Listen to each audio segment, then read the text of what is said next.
안녕하세요. 미드라인 성형외과 김준현 원장입니다. 안면 수술을 고민하시는 분들이 가장 많이 하시는 질문이 있습니다. 도대체 어느 병원에서 받아야 하나요? 요즘은 리프팅 전문이라고 하는 곳이 많지만 실제로 수술 결과와 만족도에는 큰 차이가 있죠. 오늘은 안면 거상 수술을 잘하는 병원을 고르는 방법, 그리고 많은 분들이 흔히 놓치는 선택 기준까지 함께 이야기해 드리겠습니다. 가장 중요한 기준은 수술을 집도하는 의사가 성형외과 전문의인지 여부입니다. 안면 거상은 단순히 피부를 절개하는 수술이 아니라 얼굴의 근육, 신경, 혈관이 복잡하게 얽혀 있는 구조를 세밀하게 다루는 고난도 수술입니다. 따라서 얼굴 해부학에 대한 충분한 이해와 실전 경험이 필수인 거죠. 전문의 자격이 없는 의료진의 경우 근육이나 신경 손상 등 부작용 위험이 높아지기 때문에 성형외과 전문의 여부를 반드시 확인해야 합니다. 대한성형외과학회 공식 사이트에서 직접 확인하실 수 있습니다.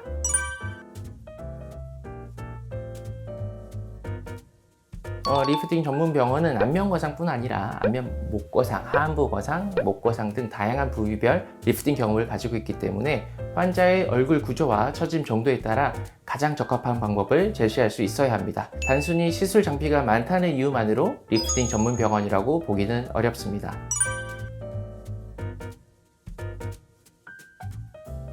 전후 사진은 병원의 수술 결과를 가장 직접적으로 보여주는 자료입니다. 특히 안면 목거상의 경우 턱선과 턱목각이 만들어졌는지가 핵심 포인트인데요.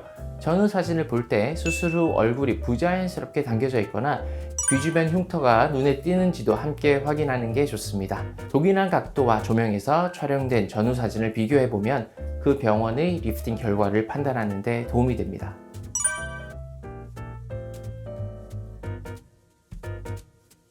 가능한 경우 병원에서는 수술 상담 시 직접 촬영한 전후 사진이나 장기 경과 사진을 보여드리기도 하는데요. 자신과 비슷한 연령대와 처짐 정도의 환자 사례를 확인하면 수술 결과를 예측하는 데 도움이 됩니다.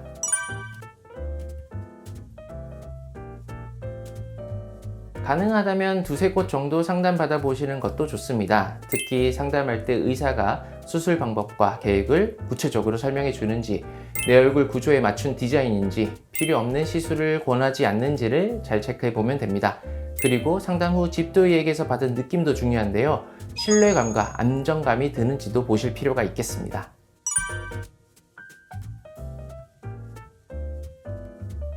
경험이 적으면 우선 스마스 박리가 무섭기 때문에 박리 범위가 작아지고 그렇게 되면 유지인대가 끊어지지 못하게 됩니다. 그 결과 리프팅 효과가 반감될 수 있는 거죠. 반대로 스마스가 어디까지인지 모르고 너무 깊게 박리할 경우 신경과 근육이 다칠 수도 있습니다. 그리고 거상 후 우는 피부를 절제할 때 어떻게 디자인해야 하는지도 모를 수 있으며 이는 흉터가 커지거나 활기를 만드는 부작용을 일으킬 수 있습니다. 피부를 얇게 박리한 부분을 봉합할 때 피부가 허용할 수 있는 정도 이상의 장력이 걸리면 그 부분이 괴사될 수도 있습니다. 안면 거상 수술 경험이 별로 없는 병원이라면 수술 전에 끊어야 하는 약물들을 체크하지 않을 가능성도 높으며 이러한 경우 혈종 등의 문제가 생길 확률도 올라갑니다.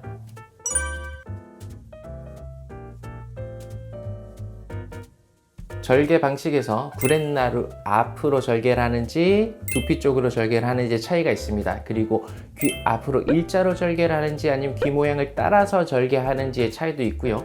귀 뒤로 절개를 얼마나 들어가는지, 그리고 귀 뒤쪽에서 헤어라인 안쪽으로 절개를 넣는지 아니면은 헤어라인을 따라서 절개를 하는지 등의 차이가 있습니다. 거상 방법은 딥스마스나 익스텐디 스마스, 듀얼 플레인, 하이스마스 맥스 등등 여러 가지 방법이 있으며 병원마다 방식이 다르기 때문에 내 얼굴형과 처진 방향에 맞는 방식인지 설명을 듣고 비교하시면 좋습니다.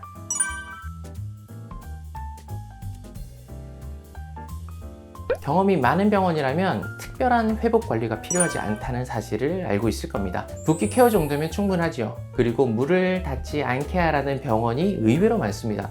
땡기미도 한 달 이상 하라고 하는 곳도 본 적이 있습니다. 이러한 것들도 필요하지 않은 부분입니다. 샴푸를 포함한 샤워는 수술 후 3, 4일째부터 시작을 하고 땡기미도 3, 4일 이후로는 하지 않아도 됩니다. 안면 거상을 많이 하는 병원이라면 오히려 환자들에게 많은 제약사항을 두는 것은 꼭 필요하지 않은 내용들이라는 것을 알 것입니다.